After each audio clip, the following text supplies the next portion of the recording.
പിതാവിൻ്റെയും പുത്രൻ്റെയും പരിശുദ്ധാത്മാവിൻ്റെയും നാമത്തിൽ ആമേൻ. എൻ്റെ പ്രിയപ്പെട്ടവരെ, ഇന്ന് ജൂലൈ 10 വെള്ളിയാഴ്ച.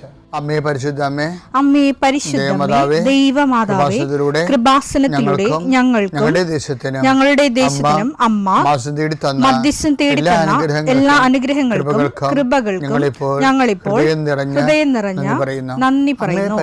അമ്മേ പരിശുദ്ധമേ, ദൈവമാതാവേ, 2004 ഡിസംബർ 7 ഉച്ചകഴിഞ്ഞ് 2:30 കൃപാസനത്തിൽ സംഭവിച്ച അമ്മയുടെ പ്രത്യക്ഷപ്പെടലിനെ കുറിച്ച് തിരുസഭയ്ക്ക് സമർപ്പിച്ചിരിക്കുന്ന പഠനരേഖകളുടെ മേൽ സഭാത്മകമായ പഠനം ആരംഭിക്കുവാൻ ഞങ്ങൾ പ്രാർത്ഥിക്കുന്നു. അമ്മേ പരിശുദ്ധമേ, ഭൂസ്വർലോകങ്ങളുടെ രാജ്ഞിയായ അങ്ങേയ്ക്ക് ഭൗമസംരക്ഷണത്തിനായി പ്രപഞ്ചപ്രകൃതിയെ തന്നെ തിരുസഭ പ്രതിഷ്ഠിക്കുവാൻ ഈ പ്രത്യക്ഷീകരണം വഴി ഇടയാക്കണമേ. പരിശുദ്ധമേ, ജപമാല മാതാവേ, സകല കൃപാസനം പ്രാർത്ഥനയോടും ചേർത്ത് ഞങ്ങളിപ്പോൾ പ്രാർത്ഥിക്കുന്ന ഈ കുടുംബത്തിന്റെ പ്രത്യേക നിയോഗം പറ മക്കളെ.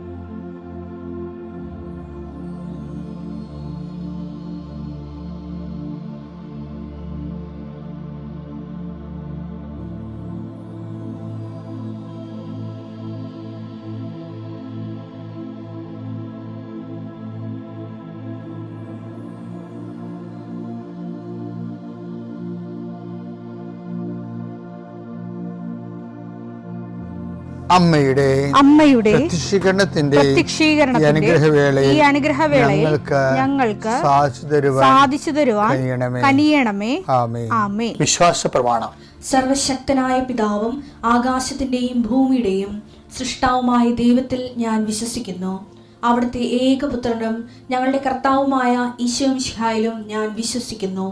ഈ പുത്രൻ പരിശുദ്ധാത്മാവിനാൽ ഗർഭസ്ഥനായി കന്യകാമറിയത്തിൽ നിന്ന് പിറന്ന് പൊന്തിയോസ് പീലാത്തോസിന്റെ കാലത്ത് പീഡകൾ സഹിച്ച് കുരിശിൽ തറയ്ക്കപ്പെട്ട് മരിച്ച് അടക്കപ്പെട്ട് പാതാളങ്ങളിൽ ഇറങ്ങി മരിച്ചവരുടെ ഇടയിൽ നിന്ന് 3-ാം നാൾ ഉയർത്ത് സ്വർഗത്തിലേക്ക് എഴുന്നള്ളി സർവശക്തിയുള്ള പിതാവായ ദൈവത്തിന്റെ വലതുഭാഗത്തിരിക്കുന്നു.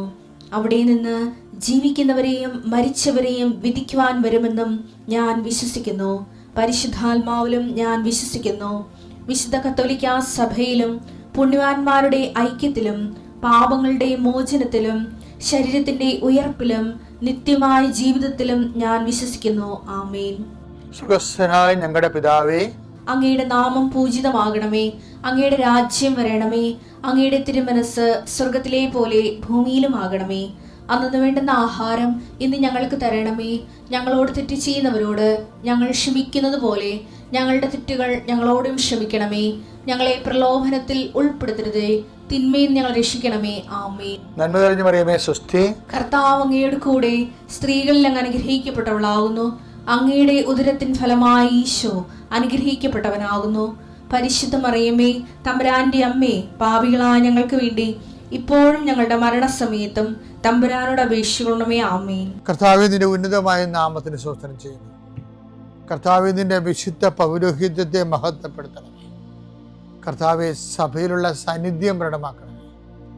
40 വർഷം ഞാൻ അർപ്പിച്ച കൃപാനയുടെ യോഗ്യതയാൽ കൃപാസ്ഥാനത്താറെ ജീവനോടെ പ്രത്യക്ഷപ്പെട്ട പരിശുദ്ധ അമ്മയുടെ മാധ്യസ്ഥത്തിൽ ഞാൻ മക്കളെ ആശീർവദിക്കുന്നു. ഞങ്ങൾ ചില പ്രോജക്റ്റുകൾക്ക് വേണ്ടിയും ചില പോംവഴികൾക്ക് വേണ്ടിയും ജീവിതത്തിലെ ചില പ്രയാസങ്ങൾ, സാമ്പത്തിക വിഷയങ്ങളായാലും മറ്റു വിഷയങ്ങളായാലും മാറുന്നതിന് വേണ്ടി സംസാരിക്കാൻ പോകുന്ന വ്യക്തികളിൽ, നിങ്ങൾ സംസാരിക്കാൻ പോകുന്ന വ്യക്തികളിൽ ഇന്ന് പരിശുദ്ധാത്മ നിറയട്ടെ. സുന്ദരി മാതാവ് സമയത്തിനധികമായ പരിശുദ്ധ അമ്മ കൃപാസന മാതാവ് ഇന്ന് നിങ്ങളുടെ കൂടെ യാത്രയാവുകയും നിങ്ങളുടെ കൂടെ വരികയും ചെയ്യട്ടെ. നിങ്ങൾക്ക് സംസാരിച്ച് ഒതുക്കാൻ പറ്റാത്ത വിഷയങ്ങൾ, നിങ്ങൾ സംസാരിച്ച ശരിയാകത്തില്ലെന്ന് തോന്നുന്ന സ്ഥലങ്ങളിൽ കർത്താവ് തന്നെ മറുപക്ഷത്ത് നിന്നുകൊണ്ട് നിങ്ങൾക്ക് അനുകൂലമായ ഒരു സാഹചര്യം ഉണ്ടാക്കിത്തരാൻ കർത്താവിൻ്റെ നാമത്തിൽ ഞാൻ നിങ്ങളെ ആശീർവദിക്കുന്നു. കർത്താവേ, കുടുംബം വന്ന് പെട്ടിരിക്കുന്ന വഴികൾ, ഒരു തീരുമാനം എടുക്കാൻ പറ്റാത്തവർ, പല വിഷയങ്ങളെക്കുറിച്ച് ഏത് ജോലിക്ക് പോകണം, ഏത് നാട്ടിൽ പോകണം, ഏത് രാജ്യത്ത് പോകണം എന്നറിയാൻ പാടില്ലാതെ വിഷമിക്കുന്നവർ, എന്ത് പഠിക്കണം എന്നറിയാൻ പാടില്ലാതെ വിഷമിക്കുന്നവർ, ഒരു തീരുമാനം എടുക്കാൻ പറ്റാത്തവർ, അവർക്ക് പരിശുദ്ധാത്മാവ് പ്രവർത്തിച്ചുകൊണ്ട് അവർക്ക് പുതിയ തീരുമാനം എടുക്കാൻ കർത്താവ് നിങ്ങളെ സഹായിക്കട്ടെ.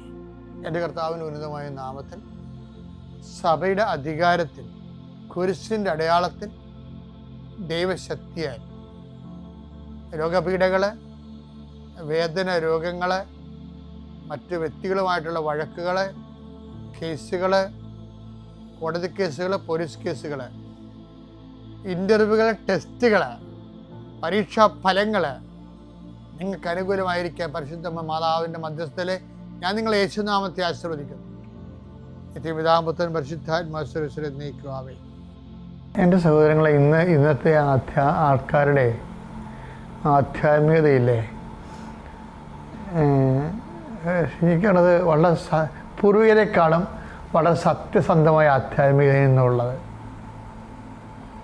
അതിൻ്റെ കാരണങ്ങളിലൊന്ന്, പൂർവികർക്ക് ബൈബിള് അധിഷ്ഠിതമായിട്ടുള്ള ആധ്യാത്മികത കുറവായിരുന്നു. കാര്യം ബൈബിള് ഇതുപോലെ വ്യാഖ്യാനിച്ച് കൊടുക്കുകയോ വചനാധിഷ്ഠിതമായിട്ട് ജീവിതം ക്രമീകരിക്കുന്നതിൻ്റെ സാങ്കേതിക വശങ്ങൾ പറഞ്ഞു കൊടുക്കുകയോ ചെയ്യാനുള്ള സംവിധാനങ്ങളില്ലായിരുന്നു. ഇപ്പോഴങ്ങനെയല്ല. നമ്മൾ ആൾക്കാരോട് എന്തെങ്കിലും പറഞ്ഞാൽ വളരെ ശ്രദ്ധിക്കുക മാത്രമല്ല, ആൾക്കാരത് അപ്ലിക്കേറ്റ് ചെയ്യുന്നുണ്ട്. ഞാൻ ഈ കഴിഞ്ഞ ചൊവ്വാഴ്ച നിങ്ങളുടെ ഉടമ ധ്യാനത്തിൽ പറഞ്ഞ രമ്യ വർഗീസൊക്കെ ഇതിൻ്റെ ഉസ്താദന്മാരാണ്. പക്ഷേ അവർ ആപ്ലിക്കേറ്റ് ചെയ്യും. എന്ത് സംഭവം കിട്ടിയാലും ആ വചനം, ഇപ്പം നോട്ട് ബൈ മെറിറ്റ് എന്തുമാത്രം സാർവലോകിക സാർവജനീയമായി എല്ലാവരും നോട്ട് ബൈ മെറിറ്റ് പറയുന്നില്ലേ? പറയുന്നവരാരാണ്? ഇത് കൂടുതലും വിദ്യാർത്ഥികളാണ്. മാസ്റ്റർ ഡിഗ്രി എടുക്കുന്ന ആൾക്കാരൊക്കെയാണ് ഇത് പറയണത്. ഞങ്ങൾ അവസാനമേക്ക് മനസ്സിലായി. ഞാൻ അമ്മയോട് പറഞ്ഞു, അമ്മേ ഇത് നോട്ട് മെറിറ്റിലെ മെറിറ്റിലെ വർക്ക് ചെയ്തവരുണ്ട്. അപ്പോൾ അവർ പറയാതെ ഞങ്ങൾക്ക് കണ്ണു പറയാം. എന്ന് വെച്ചാൽ അമ്മയോട് ഞാൻ പറഞ്ഞു, അമ്മേ എന്നെക്കൊണ്ട് വയ്യ, ഇത് നോട്ട് ബൈ മെറിറ്റിലെ വർക്ക് ചെയ്തോ കേട്ടോ, അമ്മ ഇടപെട്ടിലേക്ക് നടക്കത്തില്ല. അപ്പം ആ ഉടമ്പടിയുടെ കാമ്പ് എടുത്തിട്ട് തന്നെ അവർ പ്രേയറാക്കി മാറ്റും. ഇനി അവരുടെ തന്നെ അമ്മയോട് ഡിസ്കസ് ചെയ്യാനുള്ള ആംബിയർ കൂട്ടാൻ വേണ്ടി എന്നാ അവർ ചുറ്റി നടന്ന് പ്രേക്ഷിത പ്രവർത്തനം ചെയ്യും. ആ രമ്യ വർഗീസും 3 കുഞ്ഞുങ്ങളുണ്ട്. അതെനിക്ക് ഭയങ്കര ഇഷ്ടപ്പെടുകയാണ്. അവരോട് ഞാൻ 25 കിലോമീറ്റർ ഞാൻ എൻ്റെ കുഞ്ഞുങ്ങളും പോയി പത്രം കൊടുത്തോണ്ടിരിക്കുമെന്നു. ആ കുഞ്ഞുങ്ങളോട് നടന്നിട്ട്, ചെറിയ കുഞ്ഞുങ്ങളാണ്, നടക്കാൻ പറ്റിയ കുഞ്ഞുങ്ങളായിരിക്കും ചിലപ്പോൾ. അപ്പോൾ അവർ 25 കിലോമീറ്റർ നടന്നു പോയി പത്രം കൊടുക്കുക. അപ്പോൾ എന്താ പ്രശ്നം? അതിന് വരുന്ന വിഷയമായിട്ട് പത്രം കൊടുത്തു എന്നതിനേക്കാളുപരി ദൈവത്തിന് അവരെ വിശ്വാസത്തിലെടുക്കാൻ പറ്റുന്ന രീതിയിൽ നമുക്ക് ദൈവത്തിന് ഒരു ഉറപ്പായിട്ടുള്ളൊരു പാറയായിട്ട് നമ്മൾ മാറുകയാണ്. കാര്യം ഈ പാറമേൽ എൻ്റെ പള്ളി പണിയുന്നതിലേക്ക് 10 ദിവസം കൊണ്ട് ഈശോ പറഞ്ഞത്, ഈ പാറമേൽ എൻ്റെ പള്ളി പണിയും. അപ്പൊ ആ വചനം എടുത്തേ, മത്തായി 16:18. മത്തായി 16:18. ഞാൻ നിന്നോട് പറയുന്നു, നീ പത്രോസാണ്, ഈ പാറമേൽ എന്റെ സഭ ഞാൻ സ്ഥാപിക്കും, നരക കവാടങ്ങൾ അതിനെതിരെ പ്രബലപ്പെടുകയില്ല. ഇപ്പൊ ഇന്ന് വിഷയം എന്താ? ഈ പാറമേൽ എന്നുള്ള വാക്കിനാണ് പ്രാധാന്യം. നമുക്ക് ദൈവത്തിന് വർക്ക് ചെയ്യാൻ പറ്റുന്ന ഒരു ഉറപ്പായിരുന്ന വെള്ളത്തിൽ ദൈവം കൊണ്ടുവന്ന് പെയിൻ്റ് അടിക്കത്തില്ല എന്നൊക്കെയല്ല. ഐസ് കെട്ട പെയിൻ്റ് അടിക്കണമെന്ന് കേട്ടിട്ടില്ലേ? ഐസ് കെട്ട പെയിൻ്റ് അടിച്ചാൽ ഇപ്പോൾ ബ്രഷ് എടുക്കുമ്പോൾ തന്നെ അത് ഉരുകിപ്പോവും. അപ്പം ദൈവം ഇങ്ങനെ ഐസ് കെട്ടലൊന്നും പെയിൻ്റ് അടിക്കത്തില്ല. അപ്പം നിങ്ങൾ ഐസായി ഇങ്ങനെ മാറി മാറി ലക്ഷണം മാറുന്ന ആൾക്കാരാണെന്ന് കണ്ടു കഴിഞ്ഞാൽ ദൈവം വർക്ക് ചെയ്യത്തില്ല. ദൈവം പറഞ്ഞ എന്താണ്? ഈ പാറമേൽ ഞാൻ എൻ്റെ പള്ളി പണിയും. ഇപ്പം രമ്യ വർഗീസ് ഒരു പാറയാണ് ശരിക്കും പറഞ്ഞാൽ. രമ്യ വർഗീസ് ഭർത്താവിൻ്റെ അസുഖത്തിന് അവരെയും കൊണ്ട് പ്രാർത്ഥിക്കാൻ വേണ്ടി വന്നതാണ്. പക്ഷെ ഈ നമ്മൾ നേരത്തെ പറഞ്ഞ ഡൊമിനിക്കിനോടും വൈഫിനോടും പറഞ്ഞ പോലെ തന്നെ രമ്യ കൃപാസൻ ചവിട്ടിയപ്പോൾ തന്നെ അമ്മ പറഞ്ഞ്, മകളെ ദുരന്തം ഉണ്ടാകാൻ പോകണം, പ്രാർത്ഥിക്കണം. അപ്പോൾ രമ്യ ഉടനെ വിവേചിച്ചു, ഇവിടെ ഇത് അമ്മയുടെ പ്രത്യക്ഷയുടെ സന്ദേശമാണല്ലോ, അപ്പോൾ അമ്മയാണല്ലോ എന്നെ ഇവിടെ കൊണ്ടുവന്നത്, അമ്മ അറിയാതെ ഒന്നും ജീവിതത്തിൽ സംഭവിക്കത്തില്ലല്ല, അതുകൊണ്ട് നമുക്ക് ഉടമ്പടി എടുത്തിട്ട് പോകാമെന്ന്. ഉടമ്പടി എടുത്തിട്ട് രമ്യ വർഗീസ് ഭർത്താവിനെ എന്നെ കാണിക്കാൻ വന്നു. അപ്പം ഞാൻ ഭർത്താവിന് വേണ്ടി പ്രാർത്ഥിച്ച്. അപ്പം രമ്യ സാക്ഷ്യം പറയണത്, അച്ഛൻ പ്രാർത്ഥിച്ചു കഴിഞ്ഞാൽ അച്ഛൻ എന്ത് പന്തികേട് തോന്നിക്കാണോയിരിക്കും, അച്ഛൻ എന്നെ തട്ടിയെന്ന്. അച്ഛൻ ഇങ്ങനെ എൻ്റെ ഭുജത്തിൽ ഇങ്ങനെ തട്ടി. അപ്പോൾ എനിക്ക് കിട്ടിയ മെസ്സേജ്, കർത്താവിൻ്റെ ഹിതം എന്താണ്, അത് നീ സ്വീകരിക്കണമെന്ന് വെച്ചാൽ എന്നോട് പറഞ്ഞത്. അപ്പോൾ കർത്താവിൻ്റെ ഹിതം, എൻ്റെ ഭർത്താവ് പിറ്റേ ആഴ്ച മരിച്ചുപോയി, കർത്താവിലേക്ക് തിരിച്ചുപോയി. അപ്പോൾ എനിക്ക് മനസ്സിലായി കർത്താവ് പറഞ്ഞ ദുരന്തം ഇതാണ്. അപ്പോൾ ഞാൻ എന്ത് ചെയ്യുമെന്ന് വെച്ച് കഴിഞ്ഞാൽ, ഞാൻ ദൈവഹിതത്തിന് കീഴ്വഴങ്ങിക്കൊണ്ട് ഞാനത് ഏറ്റെടുത്ത്. അതാണ് ഈ പാറ എന്ന് പറഞ്ഞ സാധനം. അല്ല, ഞാനത്ര പ്രാർത്ഥിച്ചതാണ്. ഞാനിപ്പോൾ പണ്ട് ഓർക്കൊണ്ടേ, ഞാൻ ഒരു വീട്ടിലൊരു മരിപ്പിന് ഓട്ടോറിക്ഷ ഇടിച്ച് മരിച്ച ഒരു വീട്ടിൽ, ഓട്ടോറിക്ഷയിൽ ലോറി ഇടിച്ച് മരിച്ചു. എൻ്റെ ഇടവക്കാരനാണ്. അപ്പോൾ അവനിങ്ങനെ മരിച്ച് കുരിശൊക്കെ പിടിച്ച് അവൻ കിടക്കുകയാണ്. അപ്പോൾ ഞാൻ പോയി ഒപ്പിസ് ചെയ്യില്ലേ. എല്ലാവർക്കും ദുഃഖമുണ്ട്. കാര്യം നാട്ടുകാരനാണ്, അറിയാവുന്ന ആളായതുകൊണ്ട് എല്ലാവർക്കും ദുഃഖമുണ്ട്. അപ്പോൾ ഞാനാ പ്രാർത്ഥിച്ചപ്പോൾ എന്നെ കണ്ടപ്പോൾ ആ ചേടുത്തി അവൻ്റെ അമ്മ പറഞ്ഞേ, എൻ്റെ അച്ഛാ, എത്ര കുരിശിട്ട് ഞാനിവിടെ കിടത്തി ഉറക്കിയതാണ്, അവസാനം അവൻ കുരിശി പിടിച്ച് കിടക്കുകയാണ്. നമ്മളെ ചിലയിടത്തൊക്കെ ചെല്ലുമ്പോൾ ചേടുത്തിമാരുടെ പാട്ടെന്ന് പറഞ്ഞാൽ സഹിക്കാൻ പറ്റത്തില്ല. ആ മകൻ കിടക്കാൻ നേരത്ത് കുരിശിട്ടെന്ന് കാണുമ്പോൾ ഈ അമ്മ പറയണതേ, അച്ഛനെ തോട്ടി ദൈവത്തിനെ ഉപദ്രവിക്കാൻ അവരുടെ ഉദ്ദേശം. അച്ഛനൊരു പ്രതിനിധിയായിട്ട് വന്നിരിക്കണമല്ലേ ദൈവത്തിൻ്റെ. അപ്പം അച്ഛനെ തോട്ടി ദൈവത്തിനെ ഒളിഞ്ഞ് ഈ ബാല്യ അമ്പെയ്ത പോലുള്ള ഈ അമ്പെയ്ത്താണ് സംഭവം. ഒരു ദുഃഖം വരുമ്പോൾ ഈ വില്ലാളി വീരത്തികളൊക്കെ വരും. ഒരു ദുഃഖം വരുമ്പോൾ അവരതിനാൽ അവർക്ക് തീരുമാനമാവും. എന്താ കാര്യം? ഇങ്ങനെയുള്ള ഒരു ഹൃദയത്തിൽ ഒരു സ്ഥലത്ത് ദൈവം ഒരിക്കലും ഒന്നും ചെയ്യത്തില്ല. അതാണ് ഈ പാറമേൽ. ഏത് പാറയാണ് നിങ്ങൾക്ക് അറിയാമല്ലോ. അത് ഉടമ്പടി പാറയാണ്. എന്ത് പാറയാണത്? അത് എടുത്തേ. മത്തായി 7:24. മത്തായി 7:24. എൻ്റെ ഈ വചനങ്ങൾ ശ്രവിക്കുകയും അവ അനുസരിക്കുകയും ചെയ്യുന്നവൻ പാറമേൽ ഭവനം പണിത വിവേകമതിയായ മനുഷ്യന് തുല്യനായിരിക്കും. ഈ പാറമേൽ എൻ്റെ പള്ളി പണിയുമെന്ന് പറയുമ്പോൾ ഈ പാറ ഏതാണത്? എൻ്റെ വചനം ഈ 7:24 പാറയാണ്. മത്തായിയുടെ സുവിശേഷത്തിൽ അതാണത്.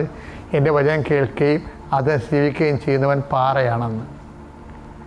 അപ്പോഴേ എൻ്റെ വചനം കേൾക്കുകയും അതനുസരിച്ച് ജീവിക്കുകയും ചെയ്യുന്നവരല്ലേ ഉടമ്പടിയിലുള്ളത്. അല്ലെങ്കിൽ എൻ്റെ വചനം കേൾക്കുകയും അതനുസരിച്ച് ജീവിച്ചു കൊള്ളാമെന്ന് പറയുന്നവരാണല്ലോ ഉടമ്പടി എടുക്കണത്. അപ്പോൾ ഉടമ്പടി ജീവിക്കുന്നതിലൂടെ നമ്മൾ പാറയായി മാറുകയും ആ പാറമേൽ ദൈവത്തിൻ്റെ പദ്ധതികൾ പണിയും. നീ ഒരു പാറയാകാൻ വേണ്ടിയുള്ള ദൈവവിളിയാണ് ഉടമ്പടി നമ്മുടെ മുമ്പിൽ നീട്ടുന്നത്. അതനുസരിച്ച് അറിഞ്ഞ് അതിൻ്റെ അകത്ത് ഇൻവെസ്റ്റ് ചെയ്യാൻ നോക്കണം. പിതാവിൻ്റെയും പുത്രൻ്റെയും പരിശുദ്ധാത്മാവിൻ്റെയും നാമത്തിൽ.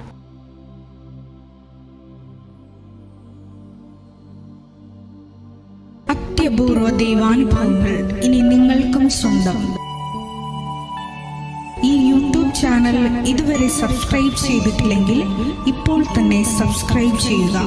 ഈ വീഡിയോ ഇപ്പോൾ തന്നെ നിങ്ങളുടെ സുഹൃത്തുക്കൾക്ക് ഷെയർ ചെയ്തുകൊണ്ട് കർത്താവിൻ്റെ പ്രേക്ഷിതരാകുക.